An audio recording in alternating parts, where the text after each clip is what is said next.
განვაგრძობთ გამოშვებას. დიდი დიღმის ტერიტორიაზე უკვე რამდენიმე დღეა აკლემი ბინადრობს, როგორც მისი მეპატრონე აცხადებს, ის საქართველოს კლიმატს კარგად შეეგუა. მეპატრონე უცხოელია და აკლემზე ამხედრებულმა უკვე 39 ქვეყანა შემოიარა. საქართველოს შემდეგ კი ჩეჩნეთში გაემგზავრება. ჯიტაოჰანი ჯინთან ერთად დიდიღომში რამდენიმე დღის წინ დაბანაკდა. აკლემზე ამხედრებულმა ფრანგმა მომთაბარემ საქართველოში შემოსვლამდე 38 ქვეყანა გამოიარა. ის აკლემით მოგზაურობას ტურიზმის ახალ ფორმას უწოდებს. არსაიდან ჩამოვედი და არსად მივდივარ. მე მომთაბარი ადამიანი ვარ და გზაზე ვცხოვრობ. გადავადგილდები იქით, საითაც ქარი წამიყვანს. საქართველოში ტურიზმის ახალი ფორმის გასავითარებლად ჩამოვედი. მინდა მსურველებს აკლემებით გასეირნება და ექსკურსიები შევთავაზო. ჯერ ერთი აკლემი ყავს, მაგრამ გეგმავ კიდევ რამდენიმე ვიყიდო და საქართველოში ჩამოვიყვანო. ფრანგი მომთაბარე აკლემებთან ერთად 22 წელია ცხოვრობს, თუმცა საცხოვრებლად დიდხანს არსად გაჩერებულა.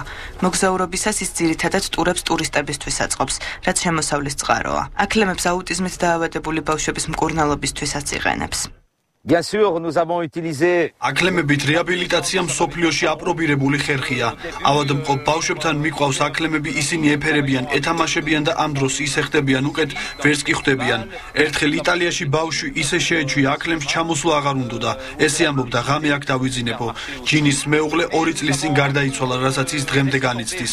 ჯინს შვილები და მეგობრები უნდა. თავს მარტოსულად გრძნობს და ხშირად ტირის. შემდეგი მარშრუტი ასტრახანია, სადაც ფრანგი მომთაბარე ჩეჩნეთის გავლით აპირებს გამგზავრებას. ეს აკლემი დიდი დიღმის მიმდებარე ტერიტორიაზე რამდენიმე დღეა ბინადრობს. თბილისის კლიმატს კარგად მიეჩვია. საქართველოდან ის ასტრახანში მიდის, რათა თავისი მეორე ნახევარი იპოვოს. ჯინი და ჯიტაოჰანი თბილისში კიდევ 2 კვირას დარჩებიან. როდის დაბრუნდება საქართველოში ჯერ არ იცის, თუმცა აქ ტურისტული ბიზნესის დაწყება უკვე გადაწყვეტილი აქვს.